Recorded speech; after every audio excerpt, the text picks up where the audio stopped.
How do you win a battle without launching a single large offensive? The answer is hidden in a small village on the Ukrainian border, where the war's most ingenious trap was created. A place where supply lines vanish, hunger takes hold, and help never arrives. Today, we will unveil the strategy of the Death Pocket and show how Moscow's indifference became Ukraine's most powerful weapon, forcing Russian soldiers into an impossible choice: starve to death or be executed by their own commanders if they try to flee. Euromaidan Press published a frontline report that lays out in detail the operation in Sumy, and it is that document that helps us understand how the Death Pocket was built. According to the report, since the beginning of the summer, Russian troops have been trying to consolidate a bubble of control in Yunakivka. What we are seeing now is not simply a fight. It is an operation designed to sever routes, encircle, and wait for the enemy to wear down.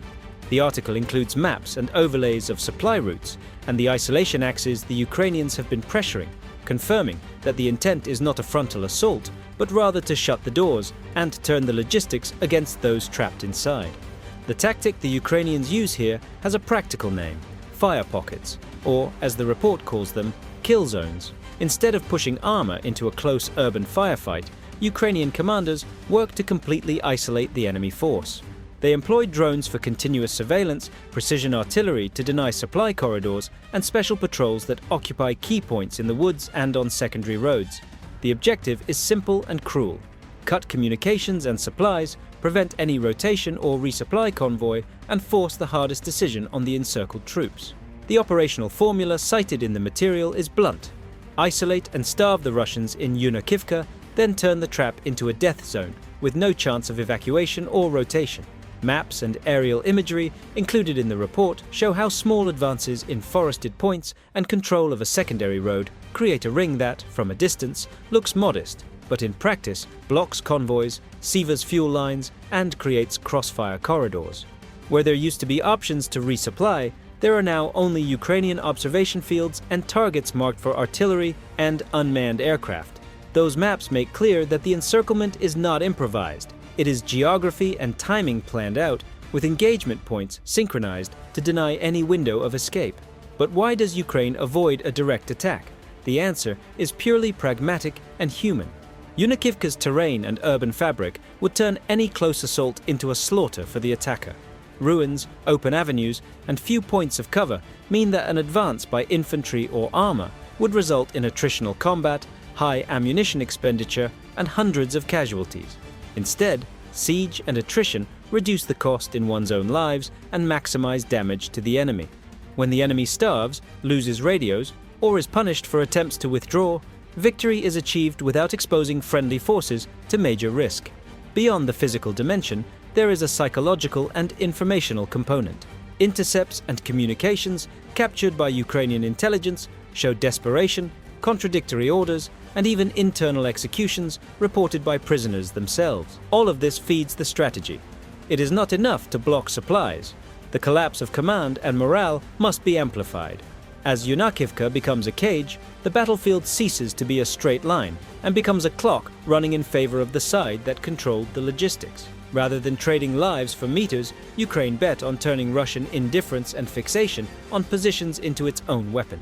Inside the Yunakivka pocket, time stopped being a measure and became a punishment. The siege did what no bullet ever needed to do. It broke the body and the mind of the Russian soldiers. A report obtained by Ukrainian forces shows that after weeks without resupply, food ran out, ammunition was rationed, and even water came from contaminated puddles. Messages recovered from abandoned phones tell the same story: starving soldiers begging for help, sending videos showing pieces of moldy bread and empty ration cans that, according to them, were shared among 5 or 6 men. One audio message, in particular, captures the tone of ruin. "We've been forgotten here. There are no orders, no transport. They left us to die." It was the voice of a 19-year-old recruit sent to the front without training and now trapped in a village that had turned into a living trap. When commanders stop responding, battalions become scattered groups just trying to survive. Weapons turn into bargaining chips, and discipline gives way to desperation. There are reports of soldiers shooting their comrades over food and others deserting into the open fields, but the hell wasn't just outside the trenches. According to a video released by Ukrainian sources, Russian drones began attacking their own men as they tried to surrender. The footage is brief, but devastating. 2 soldiers appear walking toward Ukrainian lines, hands raised, uniforms covered in mud. No sign of resistance. They move slowly, as if still hoping someone might see them as human. And then, from above, a shadow passes. In seconds, a grenade dropped by a drone explodes beside them. The video freezes in dust and a muffled scream. The investigation suggests the attack came from Russian reconnaissance drones converted into strike platforms, operated by units positioned behind the lines. The message is clear: surrender is treason. Moscow would rather kill its own men than allow them to cross to the other side. This episode, as absurd as it is real, shows the extent of the internal terror policy that sustains the Russian army. It's not the first time. On other fronts, such as Avdiivka, the BBC had already documented summary executions of soldiers who tried to retreat. A 2023 video shows the body of a Russian fighter gunned down by friendly fire moments after abandoning his position. It was a lesson, a cruel reminder for anyone who dared to run. That culture of fear is the cement holding Putin's war machine together, but it is also the poison slowly destroying it from within. The Russian command still sees retreat as a crime and failure as dishonor. That mentality comes from the Soviet era and remains alive in modern doctrine. A Russian soldier must fight to the end, even if it means dying for nothing. The Kremlin's propaganda reinforces this belief, portraying any withdrawal as cowardice and any defeat as sabotage.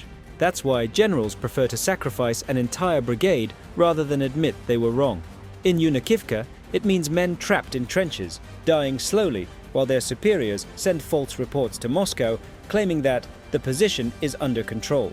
The Death Pocket is more than a tactical disaster. It's a portrait of Russia's military culture itself, one that values blind obedience over survival. In the end, the true enemy of those soldiers wasn't the Ukrainian army, but the system that condemned them to starvation, abandonment, and execution for simply trying to live. History has a cruel way of repeating itself, and sometimes of reversing roles. In 2022, the whole world watched the siege of Mariupol unfold, one of the darkest chapters of Russia's invasion. For weeks, Ukrainian civilians were deprived of food, water, and electricity, surrounded by forces that turned the city into ruins. Reports from CNN and international human rights lawyers pointed out that Russia had deliberately used hunger as a weapon, blocking humanitarian convoys, sealing evacuation corridors, and bombing food warehouses. The images spoke for themselves: families cooking over makeshift fires, children drinking water from broken heaters, hospitals operating without anesthesia. Mariupol became a symbol of Moscow's strategic cruelty, a reminder that, for the Kremlin, starvation is as useful as a missile. But 3 years later, the spell has turned against the sorcerer. On the Sumy border, it is now Russian soldiers living through the same agony Moscow once inflicted on the civilians of Mariupol. Only this time, the suffering is not born from gratuitous cruelty, but from a legitimate military tactic, a siege planned and directed against an armed occupying force. Ukraine isn't bombing hospitals or cutting off food from innocents. It is isolating combatants who chose to invade its territory, severing supplies, communications, and escape routes. There is an almost poetic irony in all of this. The same army that proudly besieged Mariupol, boasting about purifying cities through hunger and fear, now finds itself trapped by its own logic, caught in a pocket where every soldier relives what their generals once did to Ukrainian civilians. And no amount of propaganda can conceal that reversal, because the suffering Moscow spread is now returning in the form of tactics, precision, and justice. In Yunakivka, Ukraine isn't repeating Russia's cruelty, it is correcting the course of history. Hunger, once wielded as an instrument of terror, now stands as a symbol of military retribution. And for every starving Russian soldier inside the siege, there echoes a distant memory of Mariupol, a reminder that what was done to the innocent now falls upon the guilty. As the world watches the siege of Yunakivka, one question hangs in the air. How can a country accept such sacrifice without ever fighting back? The answer begins at the top of the chain of command, with Vladimir Putin. For the Kremlin, soldiers are not citizens in arms, they are expendable assets, replaceable parts of a machine that cannot stop, even after it has lost its purpose. Ukraine's own foreign minister, Andriy Sybiha, summed up what many already believe. Putin is a mass murderer of his own people. Recent estimates indicate that more than 1 million Russian soldiers have been killed, wounded, or simply disappeared since the invasion began. A number so staggering it surpasses all Soviet losses from 10 years of war in Afghanistan. These men, many young, others veterans without a choice, were sent to the front lines without proper training, without modern equipment, and, in many cases, without even knowing where they were fighting. The term cannon fodder stopped being a metaphor and became military doctrine. The Russian offensives of 2024 and 2025 follow the same brutal pattern. Human waves thrown against fortified positions, replaced the next day by new recruits from Russia's poorest regions.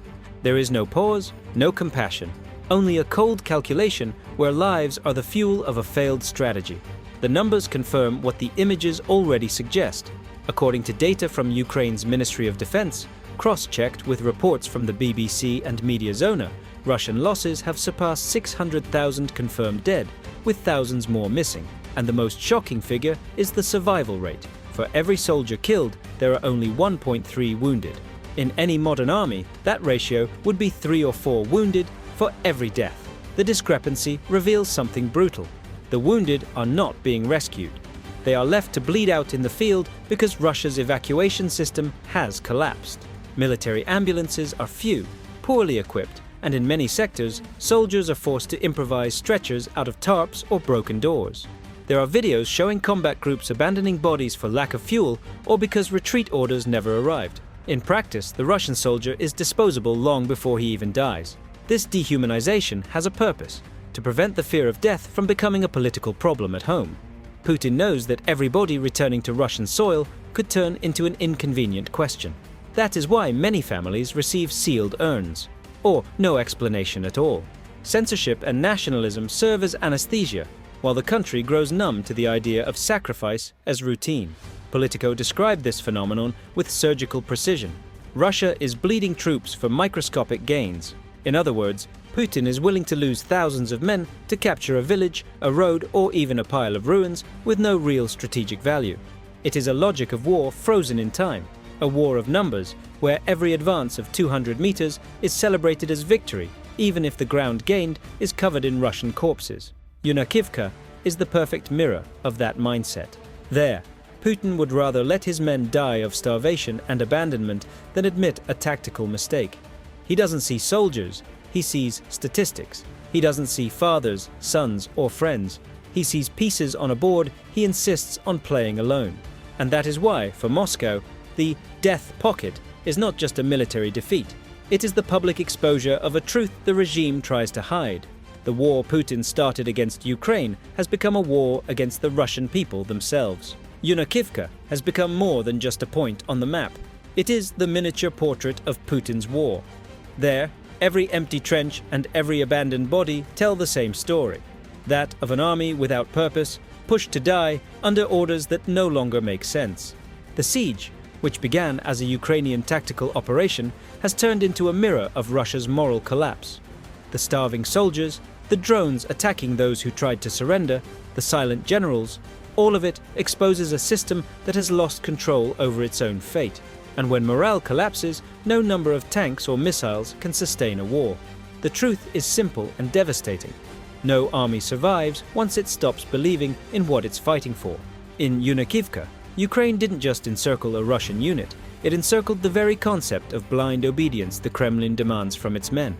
Because if those soldiers, who've seen abandonment up close, realize that Moscow treated them as disposable, the fear that keeps them silent today may turn into something far more dangerous: doubt. And doubt is the first brick that falls in any house of cards. Analyst Leon Aron asked the question that hangs over this entire tragedy. How many more thousands will have to die before Russians begin to oppose the war? No one has the answer. Not yet. But the mathematics of cruelty has a limit. No regime, no matter how authoritarian, can survive forever under the weight of its own dead. Every mother without a son, every village that buries dozens, every soldier who never returns, all of them are cracks spreading through the foundations of Putin's power. And one day, those cracks will meet, perhaps not in the streets of Moscow, but in the hearts of those who finally realize that the enemy was never Kiev. It was the man who sent them to die for it.